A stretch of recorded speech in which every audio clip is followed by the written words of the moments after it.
ඔයාලට ලක්ෂ 15කට 20කට වඩා හොයන්න පුළුවන් මාළුවෙක් බ්‍රීඩ් කරන විදියක් කියලා දෙන්න. එහෙනම් රෙඩිලා ඉන්න වීඩියෝ එක. අගොන්නේ මොකටද? ඉතින් මම ඔයාලට පොරොන්දු වෙච්ච විදියටම ඔන්න ඩිස්කස් මාළුවෙක් හරියටම බ්‍රීඩ් කරගන්නේ කොහොමද? කියන වීඩියෝ සීරීස් එකේ පළවෙනි වීඩියෝ කරන්න ආවා. ඇත්තටම මෙහෙමයි ගොඩක් දේවල් අපි කතා කරා.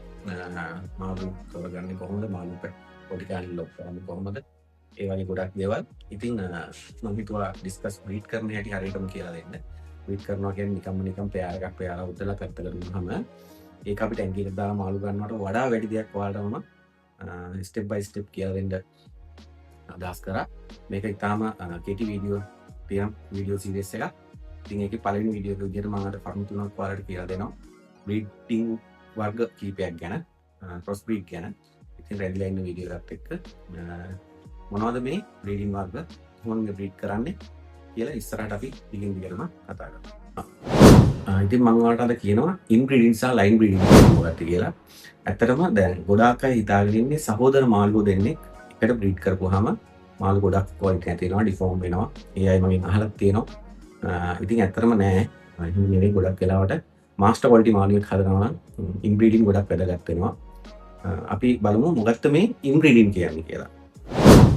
ඇත්තට ඉන්බ්‍රීඩිං කියලා කියන්නේ දැන් අපි මාළු පැටව් සෙට් එකක් වාපුවෙන් සල්ලි වලට ගන්නවා. එහෙම නැත්නම් ඔයාගේ බ්‍රීඩිං කරපු මාළු සෙට් එකක් ලොකු වෙනවා, සෙන්ටිමීටර් 9-10 වගේ වෙනකොට අපි ඒකෙන් හොඳ පෙයාර එකක් සිලෙක්ට් කරගන්නවා. ඒක සෙට් එකේ ඉන්න හොඳම පිරිමි මාළුවා සහ හොඳම ගෑනු මාළුවා. ඒ කියන්නේ දෙන සහෝදරයෝ දෙන්න. එතකොට ඉතින් මේ ඒක තමයි ඉන්බ්‍රීඩිං කියන්නේ. මේකේ ඇත්තටම අපිට වාසි සහ වාසි දෙකක් තියෙනවා. වාසි විදිහට ගත්තොත් වෙන්නේ ඇත්තටම ඒ මාළුවගේ තියෙන බොඩි ෂේප් එක සහ ඒ මාළුවගේ තියෙන කලර්ස් පැටර්න් ඔය ඔක්කොම ඊළඟ පරම්පරාවට ඒ විදිහටම එන්න පුළුවන්. ගොඩක් වෙලාවට වෙනස් වෙන්නේ නැහැ. මොකද ඒ දෙන්නත් හොඳ ක්වොලිටි මාළු සහ ඊට කලින් බැච් එකත් හොඳ ක්වොලිටි මාළු නිසා. හැබැයි මේකේ අවාසියකට තියෙන්නේ අපි දිගින් දිගටම මේක කරන්න ගියොත් මාළු ඩිෆෝන් වෙන්න පුළුවන්. ගොඩක් වෙලාවට මාළු වර්ධනය වෙන්නේ නැහැ. ඒක ප්‍රමාණයෙන් කුඩා වෙනවා. يعني ජෙනරේෂන් කීපයක් එකට ඒ විදිහට බ්‍රීඩ් කරොත් ඒක ලොකු අවාසියක්. ඉතින් අපි ඒක දැනගන්න ඕනේ. අපි දැන් බ්ලඩ් එක චේන්ජ් කරන්න කොතනද? දැන් මේක කොච්චර පාරක් බ්‍රීඩ් කරලා දෙනවද?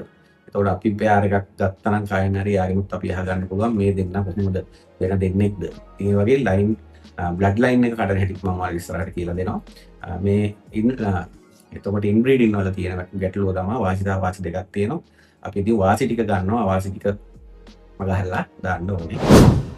අපි ඊළඟට බලමු ලයින් බ්‍රීඩින් කියන්නේ මොකක්ද කියලා. ඇත්තටම ලයින් බ්‍රීඩින් කියන්නේ ගොඩක් වෙලාවට ඉන්බ්‍රීඩින් වලට වඩා මේක ටිකක් සාර්ථක ක්‍රමයක් වෙනවා. ඉන්බ්‍රීඩින් කියන්නේ අපි පැටව ගන්න සෙට් එකේ ලොකු අය නැවත අපි බැච් එකේ පිරිමි සතා සමග බ්‍රීඩ් කිරීම. ඒ කියන්නේ තාත්තයි දුවයි හෝ අම්මයි පුතයි ඒ වගේ බ්‍රීඩ් එකක් තමන් ලොකු බැච් එකේ ලොකු ගෑනු සතා සහ පැටව සෙට් එකේ පිරිමි සතා එහෙම නැත්නම් ඒ බැච් එකේම පිරිමි සතා සමග අලුත් බැච් එකේ ගෑනු සතෙක් බ්‍රීඩ් කරන එක. ඉතින් මම හිතනවා ගොඩක් වෙලාවට මේක ආරක්ෂිතයි. මේ ක්‍රමය පුළුවන් අපිට අලුත් වැරෑටි එකක් හදා ගන්නවා වගේ නම් ඒක මම ඉස්සරහට කතා කරන්නම් කොහොමද වැඩේ කරන්නේ කියලා. ඉතින් මේ වගේ ජෙනරේෂන් කීපයක් අදලා අපිට අලුත් වැරෑටි එකක් ගොඩක් වෙලාවට හදා ගන්න පුළුවන් වෙනවා. ඉතින් අලුත් වැරෑටි එකක් හදුවා කියලා බෑ. ඒකට රෙකෝඩ්ස් තියෙන්න ඕනේ. මේක ඉන්ට්‍රොඩියුස් කරනවා නම්. ඒ වගේම දැනට ඉන්න ඔයාලා දන්නවා ඩිස්කස් වර්ග 4යි ලෝකේ ඉන්නේ.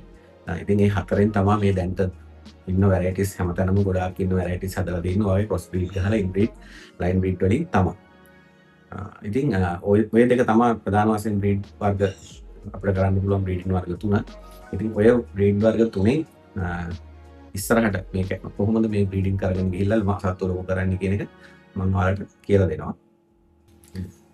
ඉතින් අපි බ්‍රීඩර් කෙනෙක් විදිහට දැනගන්න ඕනේ ජෙනටික් ක්ලොක් කියන්නේ. ඒ කියන්නේ ජාන හිර කිරීම. ඒක නම් මම ඉස්සරහට ඔයාලට කියලා දෙන්නම්.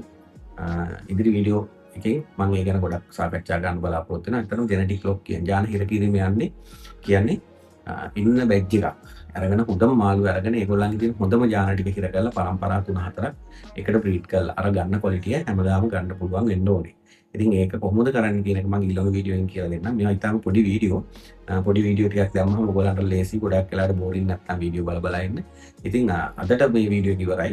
ඊළඟ ඊළඟ සීසන් එකෙන් මම තව දෙයක් ඔයාලට ගෙන්න බලාපොරොත්තු වෙනවා. රැඳිලා ඉන්න. ඒ වගේම මම ඔයාලෙන් ඉල්ලනවා පේජ් එක ෆලෝ කරලා තියාගන්න, ලයික් කරන්න, අනිත් අයටත් බලන්න ෂෙයා කරලා තියන්න. රැඳිලා හිටපු හැමෝටම ස්තුතියි.